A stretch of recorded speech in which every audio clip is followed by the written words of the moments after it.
I regret asking my ex-fiancé if we can explore an open marriage. Hi, true story. My name is Christina, and I'm writing this email with a heavy heart and a restless mind. I've been holding so much in, and after stumbling on your channel, I felt like maybe, just maybe, I could share my side of things. I know most of your emails are from men, but I'm a woman, and I want to tell you what happened to me because I regret it deeply. I regret asking my ex-fiancé if we could explore an open marriage. I'll tell you everything from the very beginning, from how we met, to the mistakes I made, to the way he treated me after, and finally to where I am now. Still confused, still questioning, still trying to understand why men can be so soft that they run away from a simple question. I met my ex-fiancé at a college graduation. It wasn't even my graduation. It was my cousin's. I was there, sitting in the bleachers, clapping, smiling, and trying not to feel out of place since most of my family were gathered in groups, taking pictures, and I was kind of floating around. Then I saw him. He was across the room, dressed sharp, but not in a show-off kind of way. He had this easy smile, the type that makes you feel warm just by looking at him. When our eyes met, he walked right up to me, confident but not arrogant, and introduced himself. His name rolled off his tongue so smoothly, and I could tell he was genuinely interested in me, not just in the way I looked, but in the way I carried myself. We started talking, and before I knew it, the ceremony was over, and my cousin was pulling me into family pictures. He waited for me, stood off to the side like he had nowhere better to be. That struck me. Most men I knew would have left already, but not him. When I finally walked back to him, he asked if he could take me out for coffee. That coffee turned into dinner, that dinner turned into a movie, and that night turned into a memory I still hold on to even now. My upbringing. Before I go further, I need to explain something about myself, because maybe it will help you understand the choices I made later. I didn't grow up in a healthy household. My mom, she was not the role model I needed. I watched my mom cheat on my dad more times than I can count. She'd dress up and say she was going to the grocery store or to see a friend, but I knew. I saw the way she smiled at her phone when she thought no one was watching. I overheard whispered conversations in the kitchen at night, and sometimes she would bring me along, like I was her little secret keeper. "Don't tell your dad, okay?" she'd say with a wink, handing me a candy bar like a bribe. And I didn't. I never told him. I kept her secrets, even when it made me sick inside. My dad was a quiet, hard-working man. He didn't deserve it, but he never caught on. Or maybe he just ignored it. That was my example of love growing up. Women sneaking, men staying silent. Deep down, all I've ever wanted was a complete family, a real one. No lies, no cheating, no pretending everything was fine when it wasn't. I wanted to be the woman who gave her husband loyalty, who built a strong home, who broke the cycle. But sometimes, the things you grow up around shape your mind in ways you don't even realize until it's too late. Our relationship, back to him. From the start, he was everything I thought I needed. Kind, patient, respectful. He didn't raise his voice at me. He didn't play games. He didn't make me feel like I was competing for his attention. He had his life together too. Good job, his own house, steady future plans. We dated for almost 3 years before he proposed. The proposal was perfect, not flashy, but heartfelt. He got down on one knee at a small Italian restaurant we both loved. And when he slipped that ring on my finger, I truly believed I had finally broken the cycle. I was going to have the life I always dreamed about. Where it went wrong. Here's where I made the mistake that ruined everything. About 6 months into our engagement, I started getting restless.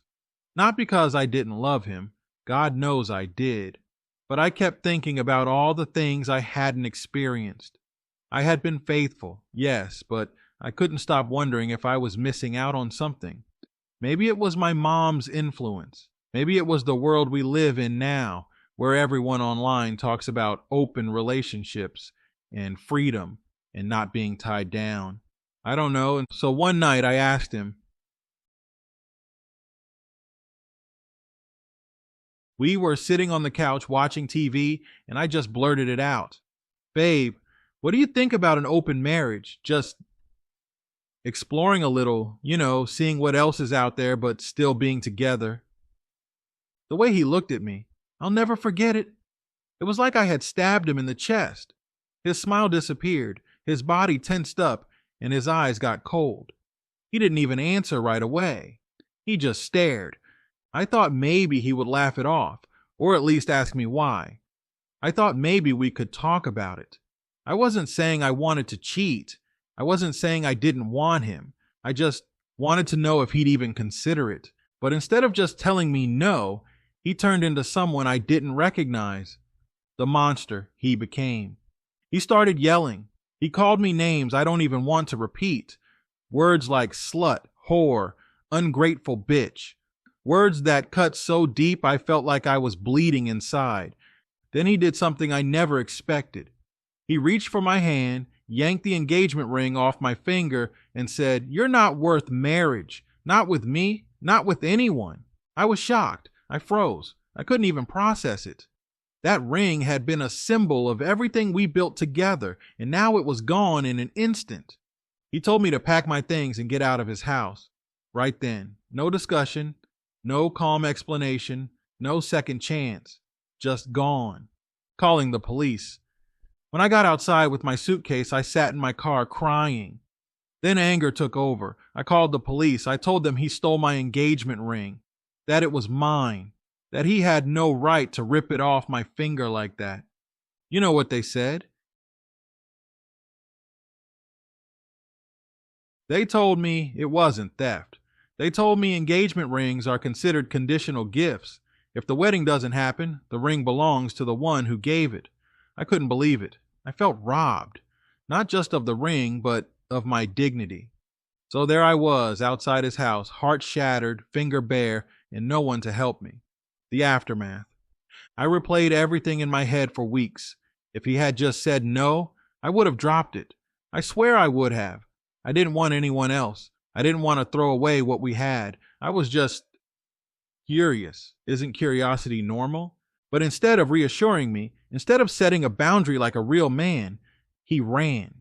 He ran from me, from us, from the life we had planned. And he didn't just run. He destroyed me on his way out. I had to move back in with my mom temporarily, which was its own hell because every time I looked at her, I thought, this is where I learned to mess everything up. My regret. I regret asking that question. I regret letting my curiosity win over my common sense. I regret thinking he would be strong enough to hear me out, because now I'm left wondering, are men really this soft? Are they really so fragile that a simple question can make them throw everything away? I thought men were supposed to be protectors, providers, strong enough to handle uncomfortable conversations. But the moment I asked something he didn't like, he folded. He turned cruel. He ripped the ring off my finger like I was nothing. And I can't stop asking myself, why? Why are men so soft? Why do they run instead of talk? Why do they destroy instead of explain? Now, I feel the weight of everything all over again because I'm struggling deeply. And the more I struggle, the more I blame him. Not just for ending things the way he did, but for how he's left me to pick up the broken pieces of myself.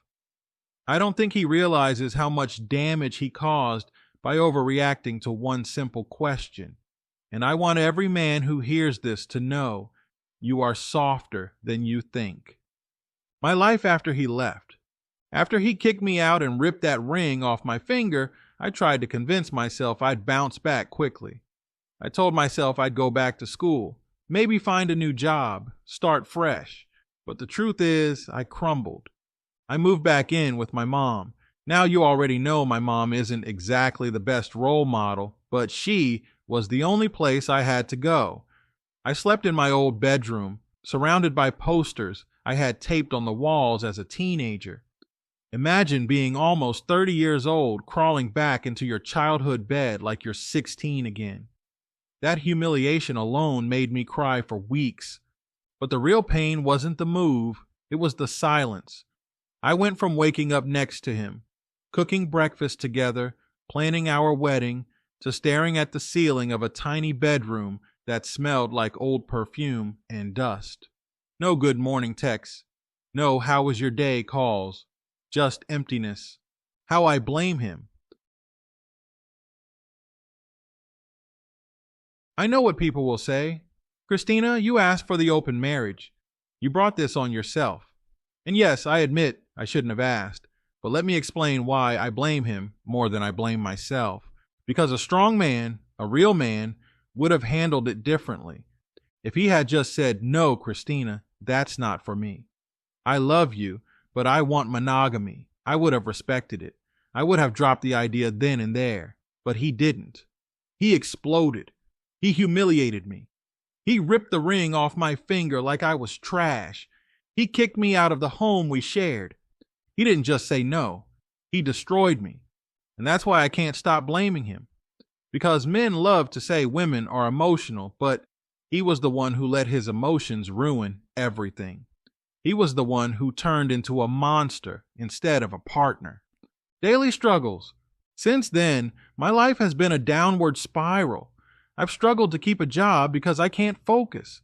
I get panic attacks when I walk past jewelry stores because the sparkle of engagement rings makes me relive that night. I cry myself to sleep at least 3 times a week.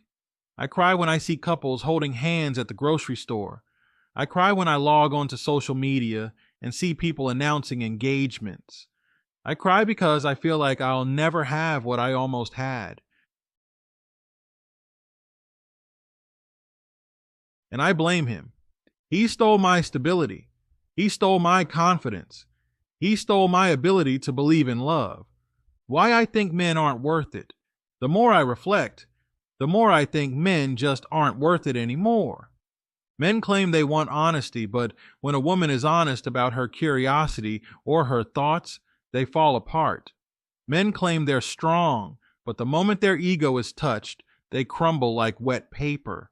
Men claim they want a family, but they'll abandon it all over a single uncomfortable conversation. I used to think men were protectors, the backbone of relationships, but now I see it's just an illusion. Men are soft, so soft that instead of standing tall and working through problems, they run, hide, and lash out. And I hope every man listening to this hears me. You are softer than you admit.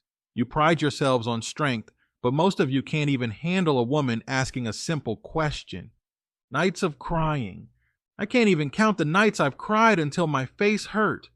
I'll be lying in bed staring at the ceiling fan spinning above me, and my chest tightens because I remember what it felt like to have someone who promised forever. I think about the wedding we were planning, the dress I picked out but never got to wear, the honeymoon we dreamed about but never booked, the house we said we'd buy together, all of it gone in an instant because he was too weak to say no calmly.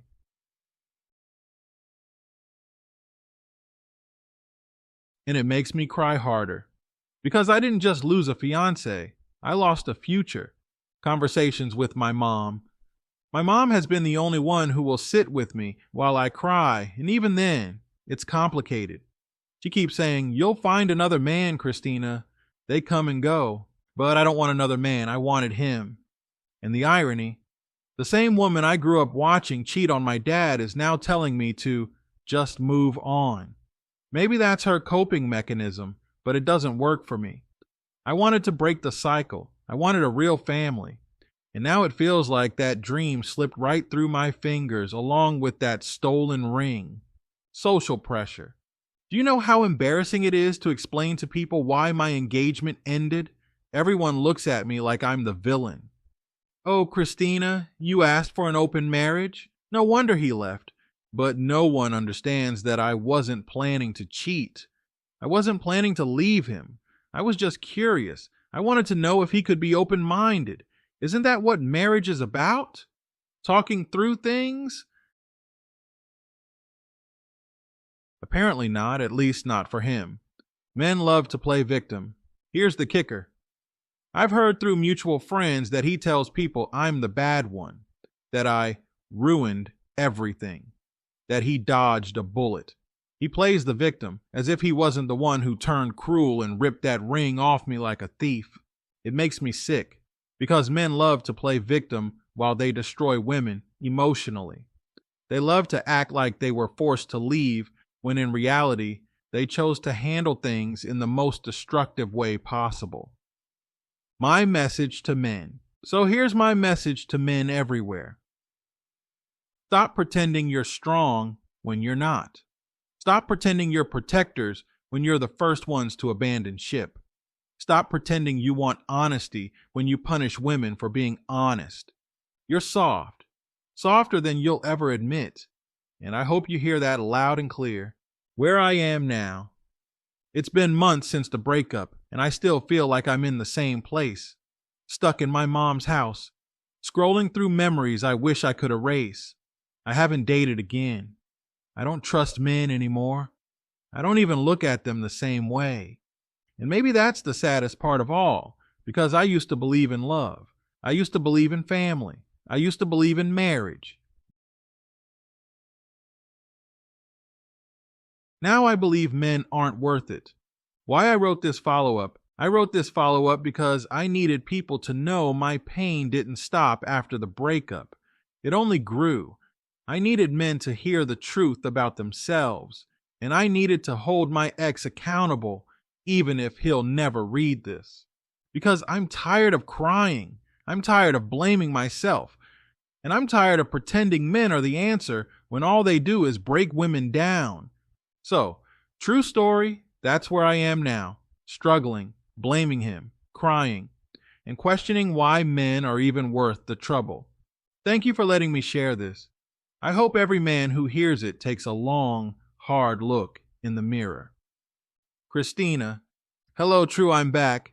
I was wondering if you'd ever get to my story, and I have more to add. In my last email, I told you how I was struggling, how I blamed him for turning my world upside down, how I was crying every night and wondering why men are so soft. Well, I finally reached a breaking point. I couldn't hold it in anymore. I contacted him. I gave him a piece of my mind. And the way he responded, proof of everything I've been saying all along. He called the police on me, and if that wasn't enough humiliation, he even went and filed for a restraining order.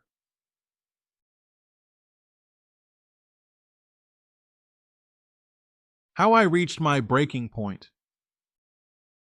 For months, I tried to stay away. I really did. I tried to listen to the advice everyone gave me. Move on, Christina. Let it go. Don't give him the satisfaction of knowing you still care. But you know what? That advice is useless when you're living every day with the ghost of a future that was stolen from you. Every morning when I woke up in my mom's house, staring at the faded paint on the ceiling of my childhood bedroom, I thought about the home we were supposed to have together. Every time I saw a bride on Instagram or heard about another engagement, my chest tightened with the reminder of what he ripped away from me. I bottled it up. I wrote in journals. I cried into pillows, but nothing gave me closure. So one night I sat on my bed scrolling through old pictures of us, and I thought, why am I letting him walk away like he's the victim? Why am I letting him spin the story while I stay silent? He owes me an explanation. He owes me an apology. He owes me the truth. That's when I decided I had to contact him.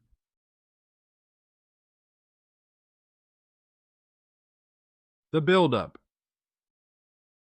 For a few days, I rehearsed what I was going to say. I stood in front of the mirror, practicing my words, making sure my voice didn't shake. I wanted him to understand how deeply he hurt me, how much pain he caused by humiliating me, stealing that ring off my finger and kicking me out like I was garbage. I wanted him to admit that he overreacted, that he was weak, that he turned into the coward I always suspected men really are. My mom saw me pacing one afternoon and asked, "What are you doing, Christina?"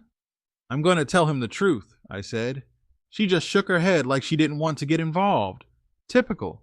So I waited until I knew he'd be home.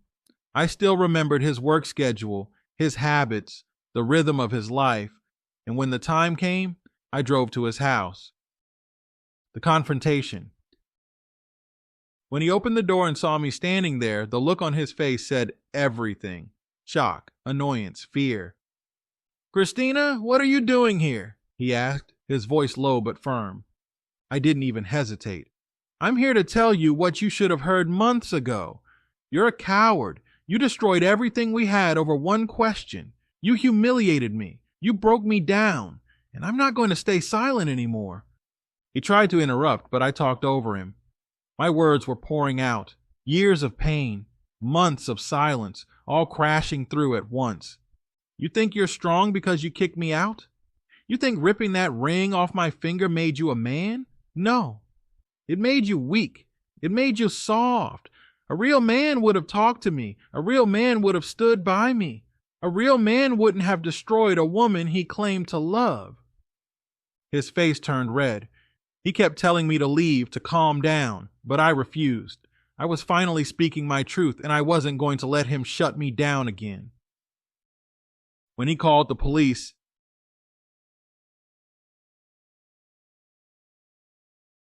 and then it happened. Right in the middle of my rant, he pulled out his phone. I thought maybe he was going to record me, maybe try to twist my words, but no. He dialed 911. I couldn't believe it. "Are you serious?" I yelled. "You're calling the police because your ex-fiancé is telling you the truth? This is exactly what I mean. You're soft. You're weak. You can't even handle a woman speaking her mind without hiding behind the police." He didn't respond. He just gave the dispatcher his address and told them he felt unsafe. Unsafe. Can you imagine? After everything he put me through, he had the nerve to act like I was the threat. Within minutes, a police car pulled up. 2 officers stepped out, calm but firm, and walked over to me. "Ma'am, we need you to step away from the property," one of them said. I tried to explain. I told them I wasn't dangerous, that I was just talking to my ex, that he stole my ring and my future, and I deserved answers, but they didn't want to hear it. All they cared about was getting me off his porch. One of them even said, "If you don't leave now, we'll have to charge you with trespassing." So there I was, standing on the sidewalk, shaking with anger and humiliation, while he stood in the doorway watching. He didn't say a word. He didn't even look sorry. He just stood there, arms crossed, while the police told me to go home. The restraining order. I thought that would be the end of it. Embarrassing, yes, but I figured once I cooled off, I could try again another time. But a week later, I got a knock on my mom's door. It was a process server. He handed me a stack of papers. I opened them up, and my heart dropped. It was a restraining order. My ex had gone to court and told them he felt harassed and threatened by me. He painted me as some kind of unstable stalker when all I did was show up to his house and demand the closure I deserved. Now, legally, I can't contact him. I can't go near his house. I can't even text him without risking arrest. He shut me out completely, not just emotionally, but legally. Do you know how that feels? To love someone, to share years of your life with them, to plan a wedding together, and then to be treated like a criminal just for wanting answers. How it affected me. Since the restraining order, my struggles have gotten worse. I feel like everywhere I go, people are judging me, like I'm the crazy ex, like I'm the villain. But what about him? Why does no one talk about how cruel he was? Why does no one call him out for humiliating me, stealing my ring and running to the police like a coward? I'm the one left crying myself to sleep. I'm the one left picking up the pieces, and now I'm the one with the restraining order attached to my name, while he walks around playing the victim. It's not fair. None of this is fair. Why I still blame him? People keep telling me to take accountability, to admit I made mistakes.